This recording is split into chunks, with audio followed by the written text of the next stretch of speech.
who's participating either as a panelist or as a participant. I have a few notes before we get into the meat of the presentation. So before we begin, please turn off your video and minimize the gallery if you think it'll be distracting to you throughout the session. If you have questions, you've all been muted upon entry, but you can enter your questions into the chat feature at any time, and we'll take them throughout the session as we are able.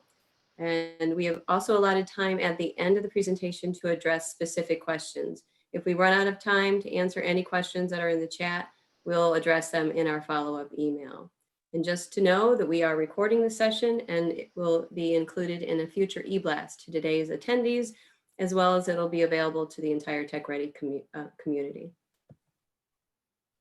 So we can go ahead and start the recording. Recording started. Thank you.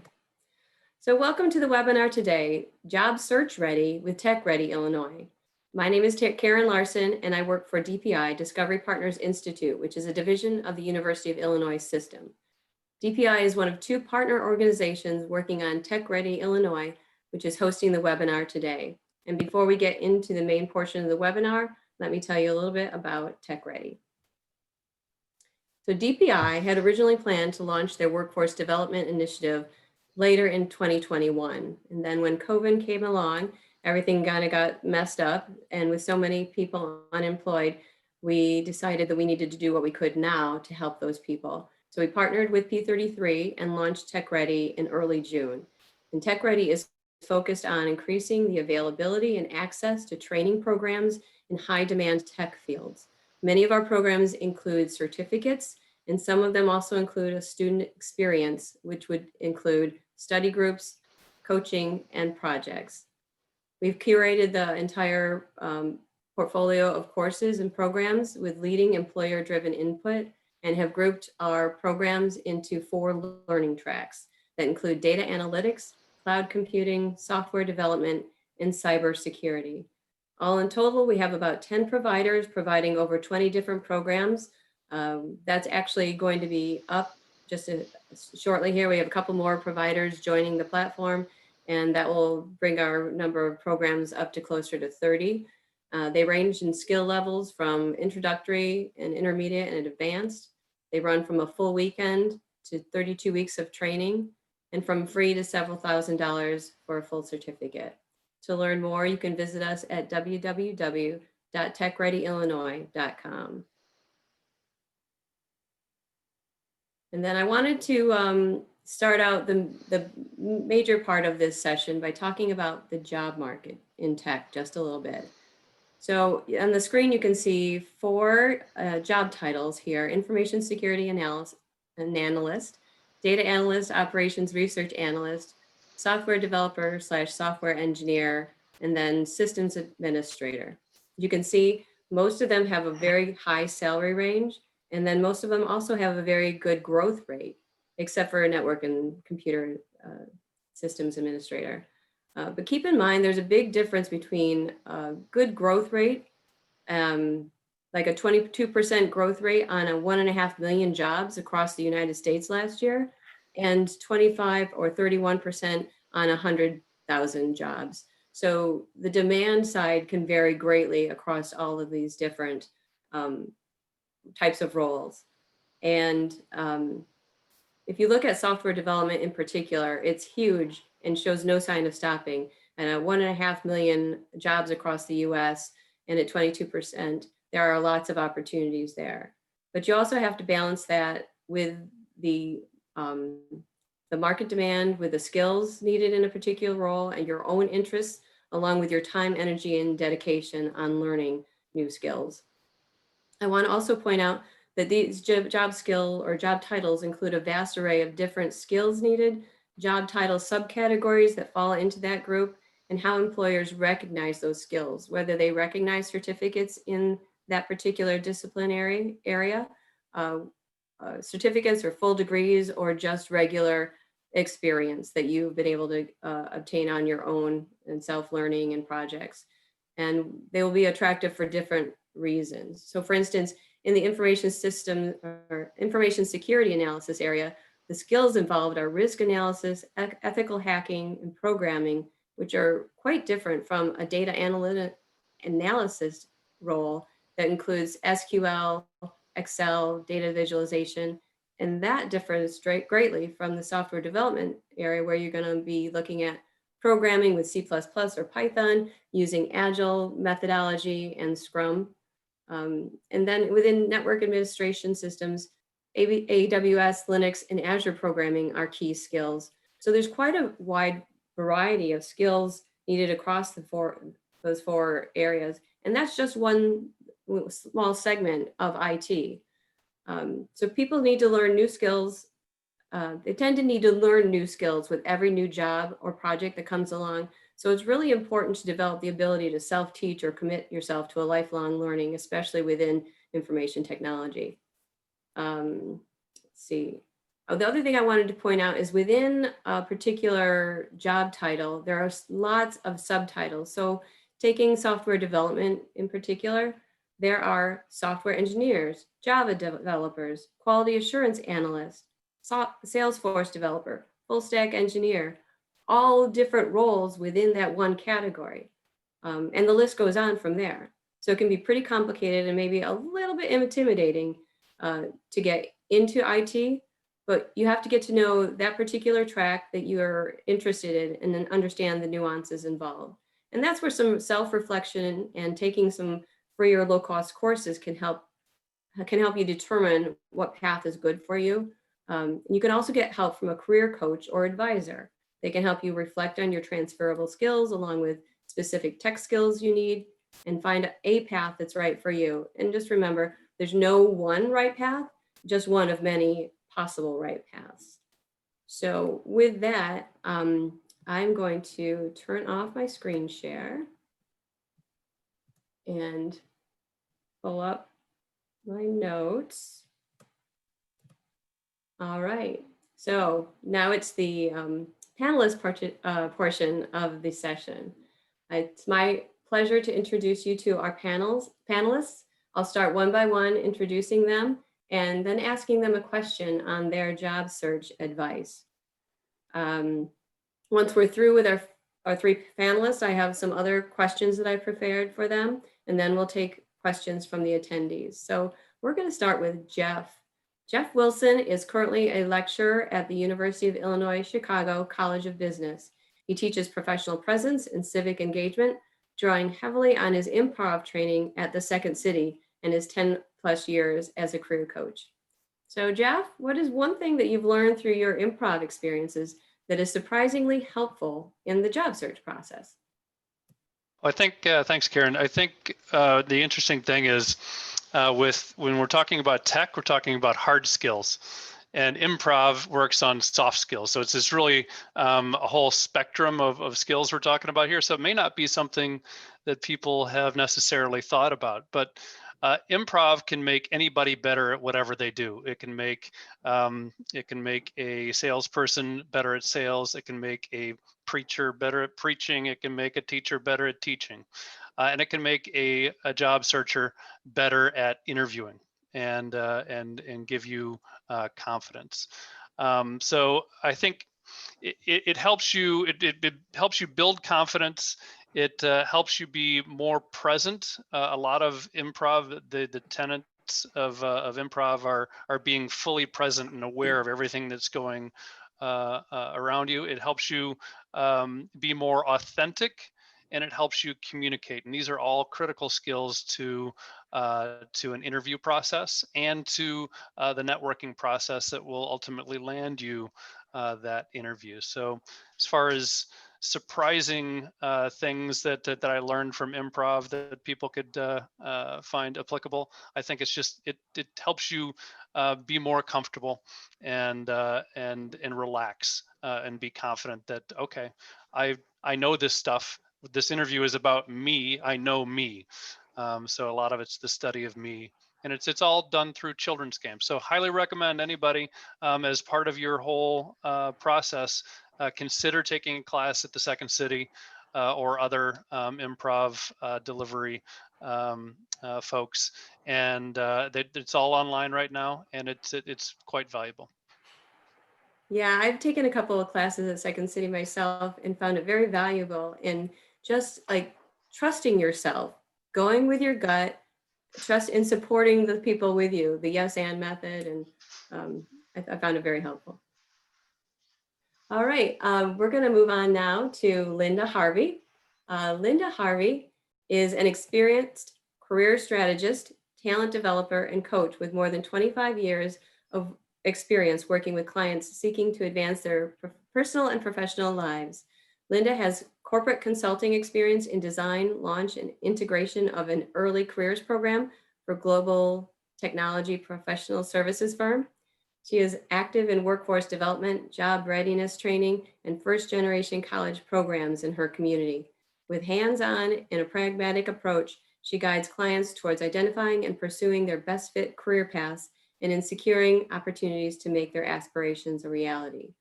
So Linda, what advice do you think is most important for those changing their careers? Thanks, Karen.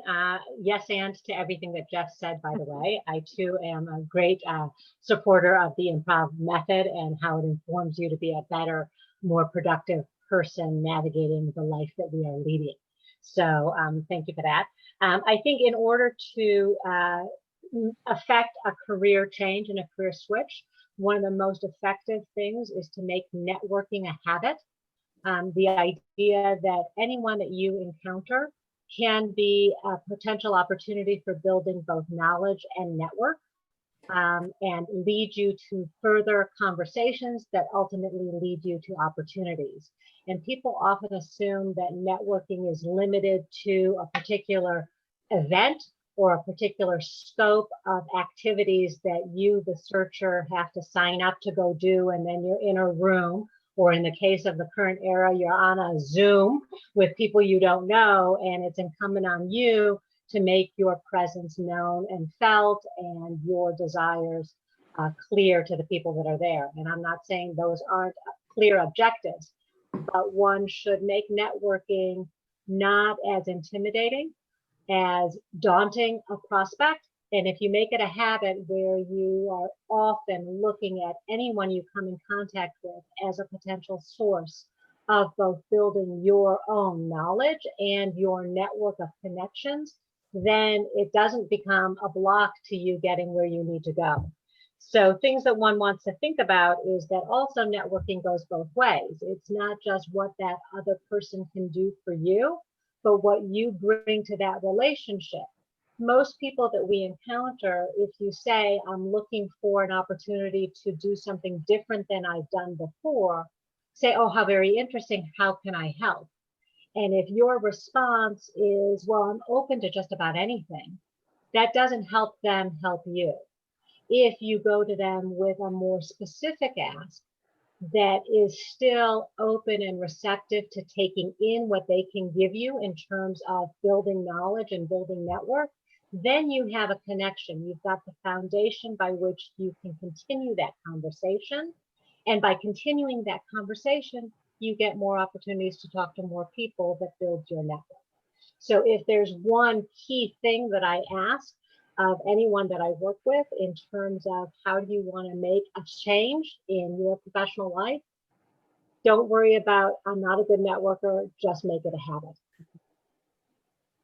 Yeah, networking can be really hard. I remember feeling very awkward about networking early on in my career and feeling like it was just so smarmy, just like it just felt like you were selling yourself. And yeah, you are selling yourself, and I think that's okay.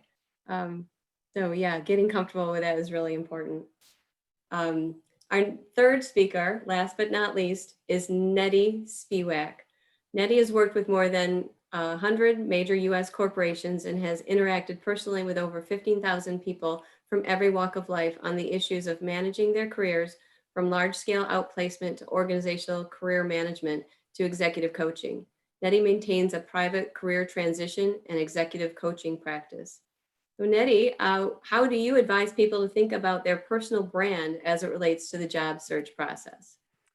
Great question. And it's a yes and to both what Jeff and Linda. First of all, in training emerging leaders and leadership development program, we brought in people from Second City for the same exact reason that both Jeff and Linda had talked about. But picking up on what Linda was saying, one of the things you have to deal with, one of the hardest things is, what do you do? What are you looking for? And of course, the ubiquitous interview question, tell me about yourself. So I have a brief presentation that can help you today. So if you're not looking at your screen right now, if you're walking around, this is a good time to look at your screen. And yes, I will make this available to you for afterwards. It's just some very simple ways to address what is commonly known as branding. So let me just share my screen. And here we go. Give me a second, and let's hope that my spinning ball doesn't make my computer quit. Great. Okay, so here we go. Career branding basics. So here's a core truth for you. A job is not a job description. It is only ever an opportunity to solve a problem. And when the problems that are being addressed go away, all the jobs that address them go away, and new jobs are created to solve new problems. So that whole chart that you saw about tech is a recent chart in the terms of the past decades. Right now it's very hot, but one moment something can be hot and the next moment it's not. So if you are identified with your job title only and your field of expertise, eventually that's going to get you. You need to have all that. You need to have that, the title, you need to have your certificates and your training, but it's a discipline to really identify what are the problems and challenges that you are best at solving, because your real job title is you are the problem solver. However, you want to keep in mind, one, you are not your job title, and nobody cares about what you want or what your job goal is. I'm looking for, I was trained by the guy who invented the term the hidden job market many years ago. He wrote a lot of books and so on. And the first thing, he spoke at colleges a lot of bestsellers. And he always said, nobody cares about your crummy needs or what you want. And while that may sound brutal, when you are communicating, it is the truth. When it's nothing wrong with having a need, but what people really want to know is, how are you going to solve their problems? If they didn't have a problem, there would be no job opportunity for you. So you can assume that something is needed. A need has to be filled. So you are dealing with two audiences. The first is you have ATSs or applicant tracking systems, and their main purpose is to rule out anyone who isn't an exact match for the job requirement. So that is one set of challenges. But you, through doing what Karen was talking about and what Linda was talking about, ongoing human contact, and maybe if you make it through an ATS, you're dealing with human beings, but they have no time to figure out why what you did in the past, and you're going through a career change of some sort, is an exact match. Well, you're not a match for what they want. If you're a recruiter, you're very, very busy. You got a million slots to fill. You look at those people who tick the boxes. So you have a very short amount of time to tell your story about why, even though you don't have the perfect background, they should even talk to you. Because the only purpose of those resumes and applications and LinkedIn is to get you in front of a human being.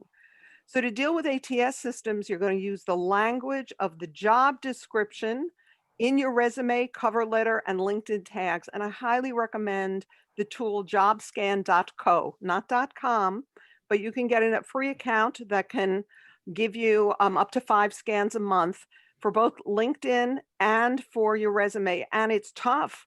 I've tested resumes through there, but it increases your percentage of getting through an ATS. So use it. To deal with human beings, you have to use the language of problem solving. So we live in an age, back to the improv, we live in an age of storytelling. Storytelling is a big deal. And your brand is essentially your problem solving story. And I want to highlight the storyness of it. Problem solving language, or branding 101. Do not call yourself a problem solver. Do not call yourself a team player or use any other what I call tired wastebasket terminology. That means nothing. Everybody's a team player. Everybody's a problem solver. What you want to do is tell a story of a problem that raises the antenna for the listener. So you want to figure out the problems they are trying to solve, and you can start by looking at the job descriptions and the website that talks about what that company's culture values.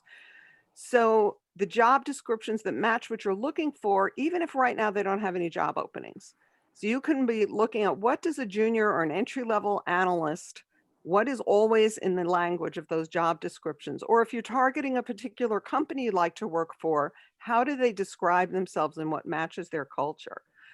And do craft a core value or branding statement that addresses their issues, not what you think, their issues, their language. And you can adapt that for different versions of your resume if you want. Where can you use your branding statement? You can use it on your LinkedIn page, which is a great place for it. LinkedIn is not a resume basket.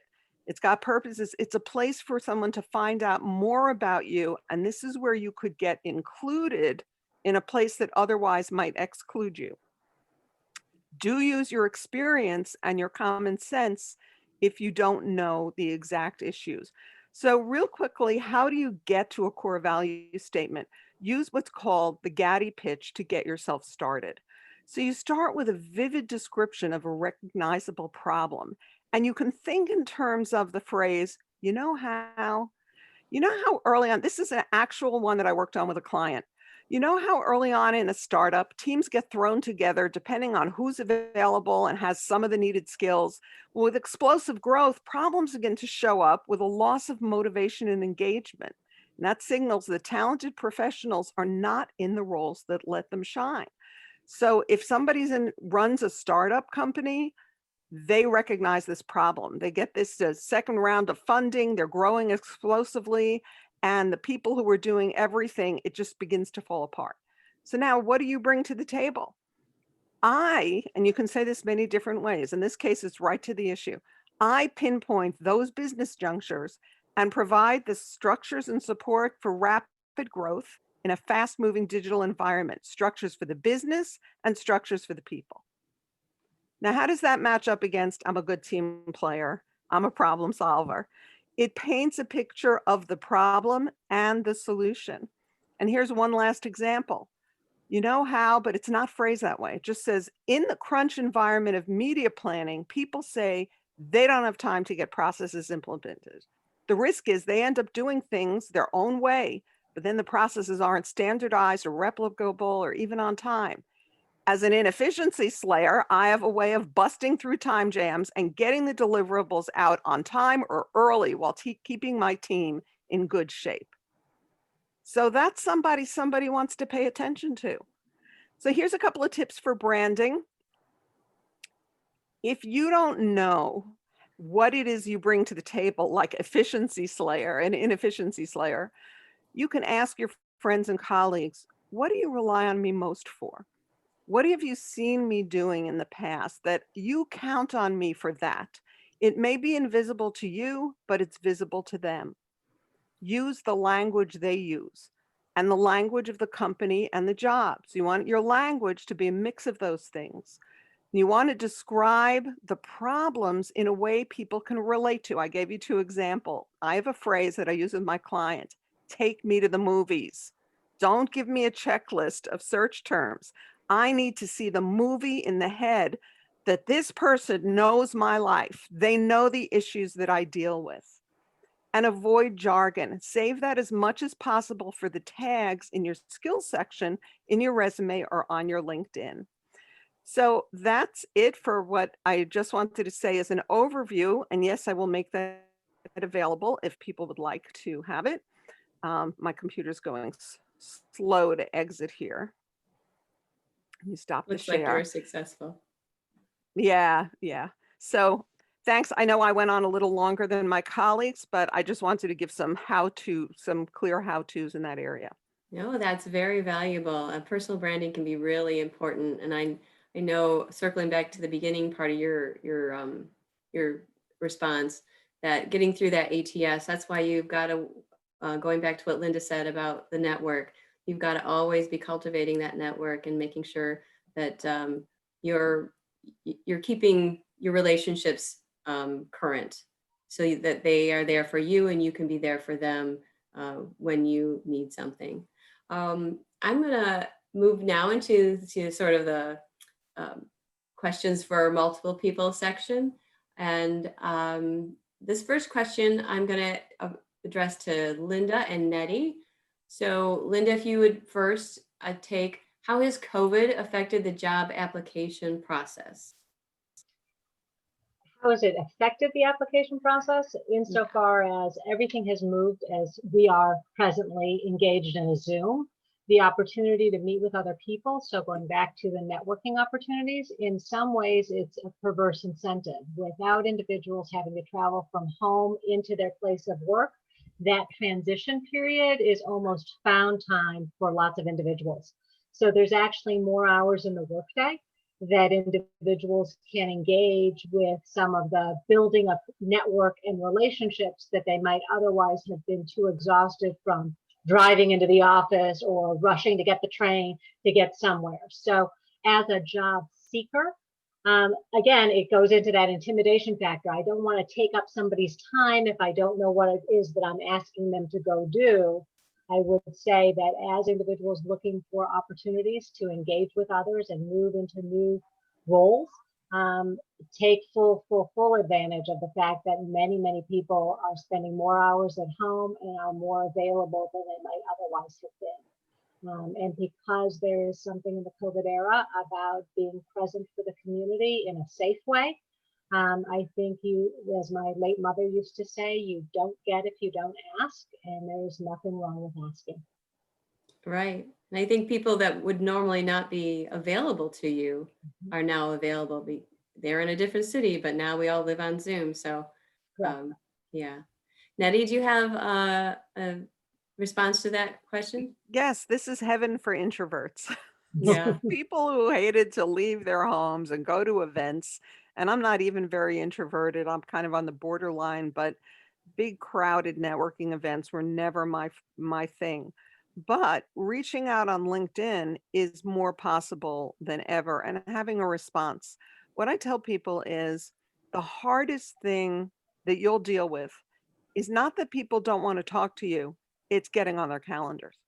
For the most part, people do want to talk to you, just finding that time. So you have to factor that time into your expectation factor. And I will usually tell people who are looking for jobs a couple of things. One is that even with COVID, this is before COVID and now, the same thing, especially now that we're past the initial stages and this is sort of just life now, is that you have to allow for the fact that there will be times when everything slows down and you don't seem to be having any results. No one is returning your calls. Nobody's answering you. You've tried and tried. The thing to know is that is a normal part of the process. If you keep reaching out, the other side of that phenomenon kicks in, which is very often multiple people reaching back to you at the same time. And, and I love to hear from the other coaches about this, the phenomenon of multiple job offers coming in. It's like nothing. I have 3 interviews and 2 offers. Now, does that always happen? No, but it happens a lot. So you have to get through the dry spells and you have to account for them. And it can be really hard when you are dealing with your money's running out, you don't know what you're going to do. But if you set your expectations that there will be dry spells, this is a roller coaster, you can, and you keep pressing, it will make a difference in the long run. Thank you, Nettie. Jeff, anything to jump on there? Not that won't be covered in future questions. I absolutely agree with both my other panelists. Very good. So Jeff, as long as I've got you, what is your #1 tip for job seekers? Talk. I mean, just talk and talk and talk. I'm a huge proponent of informational interviews. It's basically the opposite of a traditional job interview. It's where you're seeking out a specific individual and asking them about their work. And it's you need to keep your asks very simple. So when you're reaching out to somebody, it would be something along the lines of, "Hi, my name is Jeff Wilson. I'm an alum from UIC. I am really interested in Motorola and would love to hear about your experience there. Can I have 30 minutes of your time for an informational interview?" That's it. Less than 100 words, keep it concise. And then when you get that interview, it's all about them. You're interrogating them about their experience, about their job path. You're not asking them questions that you already can look up on LinkedIn or wherever. You're asking them about their insight. And this whole process fires these, and I don't know psychology, so I can't tell you the exact phenomenon, but it has them thinking that, people love talking about themselves. So it has them turn it around to start thinking, well, they really made me feel good. What can I do for them? And the other thing that happens here, if somebody invests 30 minutes in you, it's an investment, and people like to see their investments pay off. So inexplicably, a lot of times they will take an interest in you. And you have already made a positive impression by just allowing them to talk about themselves. So I'm a huge proponent of networking, but more specifically of informational interviewing, because in that process, you're learning about a particular company, you're making an impression on a person in that company, and these are companies that you've already identified that you want to work with or work for. Yeah. Somebody whose problems you want to solve. And to get the most value out of those informational interviews, you got to do your homework, right? You got to have, yeah, go ahead. Absolutely. So you need to refine, okay, how am I going to decide who I'm going to talk to? You need to come up with a dream list of companies. And not just the highly publicized, well-branded companies out there, but other companies that do the same thing, that pay the same wages, that just aren't as well known. So pick the companies and then find people that you might be connected to in those companies. And if you have been to college, then your alumni base is the best way to get to those folks. So use your connection through college. It could be a connection through faith. It could be a connection through sports. It could be, and there's a whole variety of connections. But identify that person. Yeah, and make sure you've got recent information on that company and on that individual. Check their LinkedIn profile. Ask them specific questions about the career path, like Jeff was talking about, and make sure you use their time wisely. You're the timekeeper. When you're doing an informational interview, you cut it off yourself. You don't wait for them to say, it's been an hour. It's time I moved on. Cut it off while it's going well. Yeah. Linda or Nettie, do either of you have something you'd like to say about that question, your number one tip for job seekers? I would like to build up on what Jeff just said, just to add a couple of things. I'm also a huge proponent. So many career changes come out of that process. Again, for one thing, I learned the painful way with my own daughter, like in the shoemaker's house, they go barefoot. The shoemaker's children go barefoot is that when she graduated college, I had somebody who wanted to get started in advertising. I had a friend who was dating the woman who was the head of global advertising for a major agency, offered her an information interview. Did either of us know that at that time she was looking for an assistant? She was. But my daughter went in, I got the feedback that later that she went in with this sort of, I don't know what I want to do yet attitude. And so what happened was this high level person who could have hired her, she didn't even know there was a job opening, used her time in the information interview to educate her on basics and help her get clarity. That is not a good use. What you want to do is, if you have high level contacts, you want to educate yourself at lower levels. You want to speak to other people first. If you have a family connection that's going to open the door, because your impression that you make on that higher level person is really important. So even though you're coming to them for information, you want to do your basic education online through association materials and with people at lower levels, so that when you do use that connection to somebody important, you show up as educated and they think, I want to help this person. So that's one tip I have in that direction. And I would echo both what Nettie said and what Jeff said, and I will add the following. Lots of times, I think maybe it comes from a place of confidence, a place of wanting to stay open. But when you come in too open to the process of engaging with other people, saying, well, I'm open to doing this, that doesn't help them help you. But if you go in on the flip side, too focused, saying, I only want to do X in the context of today's conversation, I only ever want to be a software developer using React.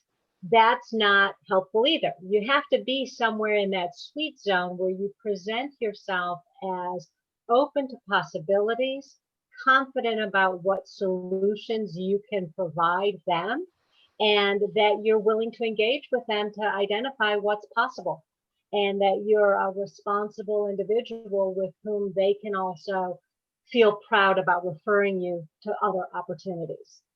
So you can't be almost like Goldilocks. You can't be so open that anything goes, or so closed that it's only X. And if they're not offering X, then it's not a fit. You want to be able to engage and develop that conversation and that knowledge and that network. And the great thing is every conversation you have, you get smarter and it informs the next conversation. 100%. So you have 10 conversations, you'll be brilliant. And the hard thing is for us introverts is to reach out to people that we don't know, but you have to start, you have to do this. All right, Jeff, well, I've got you here. How important is LinkedIn in a person's job search? I'm a huge proponent of LinkedIn. I see it as a pile of data that's waiting to be mined. It's the more people you connect with, the more people you have access to. So I'm a proponent of connecting to everybody you know. I'm not a huge proponent of reaching out to people you don't know and asking them to connect. I'd rather meet them or send them a note and do an informational interview and then ask them to connect. Sometimes it's the only way you can get to them though. I think it's huge for the population I deal with is university students. So as a student, the natural audience to reach out to is the alumni. And if you are an alum of an institution, the natural audience for you to reach out to is alumni as well. And it's pretty simple to do that. If can I go ahead and share my screen, Karen? Yeah. Let me just show you real quick what I'm talking about.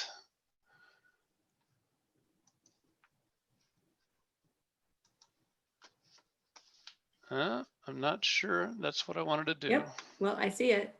Do you see LinkedIn? Yep. Oh, perfect. Okay. All right. So let me go to a search. One of our participants, give me a company that you might be interested in. Just type it into the chat box or say it out loud. Yeah, you can unmute yourself to. Qualcomm. Was What it was Qual? Yes, Qualcomm. Qualcomm? Okay. So I just punched Qualcomm into the search bar. I allow LinkedIn to think. Hopefully my little spinny ball doesn't get too carried away. Okay. So then you end up with the company page for Qualcomm. I go over here. You can see my arrow. It's pointing at the number of employees on LinkedIn. This is the employee directory, right? But it's 36,000 people big. So it's probably a few too many to go through one by one, right? So what I would do is I go to this thing called all filters, and I would try to find some way that they might be related to me. The person that offered Qualcomm up, have you attended university? Yes, NC State. North Carolina State? Yes. North Carolina. Here we go. It's the top one. Thank you. Sometimes my eyes don't adjust. So I punch in North Carolina State, and then I just hit apply. And I see that there's 250 people that work at Qualcomm that I have something in common with right away. So then the next step is to, I mean, the 250 is not that many. I mean, you're looking for a job, so this kind of matters to you. You can use other keywords within the filters, but I would just go through and look at people. Okay, who has a job title that is related to what I want to do. And then I would pick them. If you have somebody that's a second degree connection in here, that means that you can reach out to the person that knows that person and ask them to connect you, or ask them for their contact information. So this is a hugely powerful tool. This already, in just this one example, 250 possible people that you can reach out to. So just my quick advertisement for LinkedIn. They should pay me for this. I think they should. And then I have one more question that I wanted to ask the panelists before I collect questions from the participants. So to any one of the panelists, what is the best way for me to stand out in the job search process? I'm going to go back to the branding. That's the best way, because you're in competition with, everybody has similar qualifications to you. So being able to articulate your story in a way that they identify that that person is a match for our culture and the issues, I call them problems, but it's the challenges really. Sometimes our biggest, they might not say problem, but they'll say our challenges, we have to double our X in the next quarter. We have to meet these, or we have to cut error rates, or we have to function with less staff, or we're bringing in a new technology. So anytime you have to think in terms of, where have I dealt in a difficult environment? Where have I had to bring in something new? And you tell that story, you have the power to redirect their attention from the checklist to the problems and challenges. And here's the part that's really critical. What makes you stand out, what makes you able to listen, and information interviews are really a great time to do this. They will never figure out how what you did before relates to what you want to do now. You have to be able to do that. And if you've got an obstacle, meet it head on. Meet it head on and say, I know I'm not the typical person you're talking to. You might be thinking, blah, blah, blah, blah. Let me tell you how I have addressed that in these environments. Don't wait to be asked. Knock it out of the park in the beginning. Great. To echo some of that, I would also say the key thing is that it's incumbent on you as the job seeker to connect the dots for the listener, for the person who has the keys to the kingdom that you want to enter. And so the more you can anticipate what they're going to ask you about, and you reflect deeply on what you know how to do, whether you are that efficiency slayer or not, what are you? And you don't always have to be the superhero of the stories that you choose to tell, but you absolutely want to be the hero. You want to be the primary subject that they can connect with and identify with and relate to, and that they know they want to include you and invite you to join their kingdom. And I'd go back to something that Nettie had mentioned earlier, and that's looking at job descriptions for the jobs that you want. Look at the skills that they're looking for, the competencies that they're after. And then actually physically write down your stories. Nettie had also mentioned story, and Linda has talked about it as well.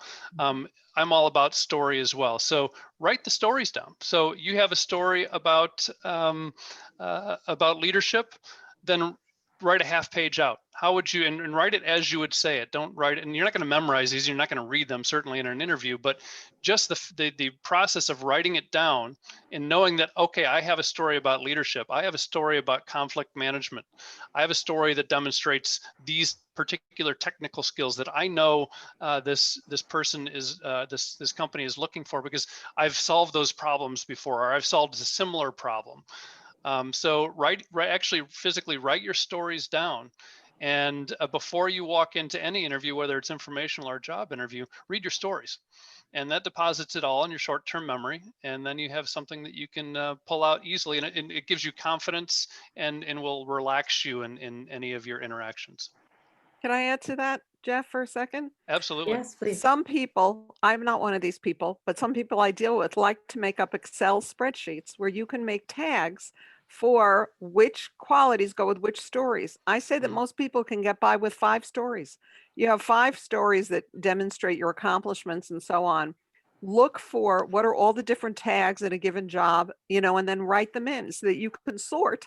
You can sort them by whatever it is, team player, whatever they're looking for, that that's the story you're going to tell.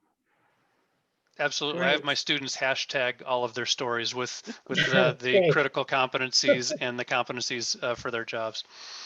That's perfect. Great. So I'm going to open it up to our participants. Does anyone have a question that they would like to ask? Feel free to unmute yourself at this point. It's a small group, so we can be very conversational. And I do have a couple questions in reserve in case some people are shy, but feel free to jump in now and ask a question. Yeah, hi, this is Tom Gruno, and thanks you guys for taking the time for this. I'm finding it very valuable. Yeah, I find myself in a situation after 24 years with the same company, and just after my 60th birthday that I'm in the job market again. Do you have any strategies or advice to, kind of mitigate the challenges that older applicants might have? As an example, in interviews, I hear the words, we can tell you're a seasoned professional, or that type of thing. I think a lot of my potential job people are concerned about, gee, how many more years are you going to work? What if you retire 2 years from now? I have to go fill the job all over again. Do you have any strategies to kind of get ahead of that and maybe turn it around into a positive? I would be happy to say something about that, Tom. First of all, I want to acknowledge that it's an issue. So ageism is an issue. The challenges are an issue. That doesn't mean that you can't find employment or, remake yourself at this point. Many people have had to. I had to in some degrees, not in the same way that you did. But there's 2 things that you can do. The first thing is, like I said, hit it on the head, but you can't do, in the beginning, you may be thinking that, what is this guy going to come in here and retire? It's your comfort with it that lets them have comfort with it. At the same time, you got to realize that there's a lot of HR laws that they know that they are not allowed to say out loud. So one of the things that I think about is, who do I resonate with? And if you're, for example, somebody who resonates with, you may be in your 60s, but it may be that young people gravitate towards you, then say something like that. I have a lot of, I'm older than some of the candidates. And, I really want to make a point that I have mentored a lot of people who are still in my life. And, and I love that aspect. I love developing young people. There it is, something is like season and somebody who can teach, or as I say, which is the truth, a lot of young people are attracted to. I have no idea why, but I have a lot of clientele who are in their 20s and their 30s, and I keep thinking, I also have, the high end of the market, but I'm always amazed. It's like, and yet those same people, Tom, would say to me, and when I say, what's your ideal work environment? They say something like, oh, I want to work with people in their 30s, but they found me and they wanted to work with me. So I know that what they say and how they think could be 2 different things. So I like to bring it to light. That's my best advice in that regard. All right, well, thank you. Very helpful. I think one other thing you can sell is that sometimes in tech, you're dealing with very young environments. So it's helpful to have an adult in the room. Nice. Does anyone else from the participant list have a question they would like to bring forward? Well, I have one more that I really want to ask. Oh, actually, I already asked it. Huh? Well, let me go through my final slides before we close up. And then if somebody has a question here towards the end, feel free to pop in with that and we'll address it before we depart. Okay. So I have,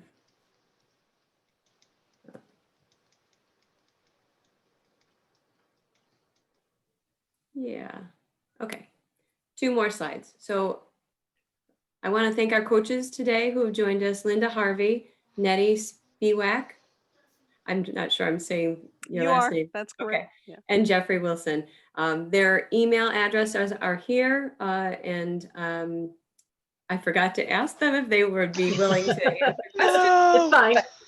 Yeah, it's good.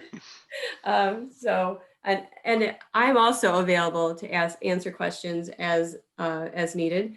Thank you so much for your insights and conversation. I hope everyone has learned a lot that they can apply to their job searches and managing your brands and your careers. And the last slide I have is talking about our upcoming webinars. These are a little bit more techy. On the 21st, we have Systems in the Age of Big Data and Fast Networks with Professor Balaji Vamanan. And then on the 28th, we have part 2 of our cybersecurity series, Security Threats and Mitigation with Professor Venkatakrishnan. The email address for TechReady is at the bottom of this slide. So send any questions to me here. A couple other reminders. We also have a monthly newsletter the first week of every month where you'll find articles of interest on specific subjects each month, and links to our YouTube channel and links to upcoming webinars and an invitation to complete a survey to tell us more about yourselves. We also have weekly e-blasts to talk about upcoming events, programs, and deadlines. And finally, please follow us on Facebook and like us on Facebook, follow us on LinkedIn, and I hope everyone has a great day. Please feel free to stay with us if you have a last minute question that you'd like to have answered. And thanks for joining us. Thank you very much. Thanks, Tom. It was great hanging out with my colleagues. Thanks for giving us the opportunity.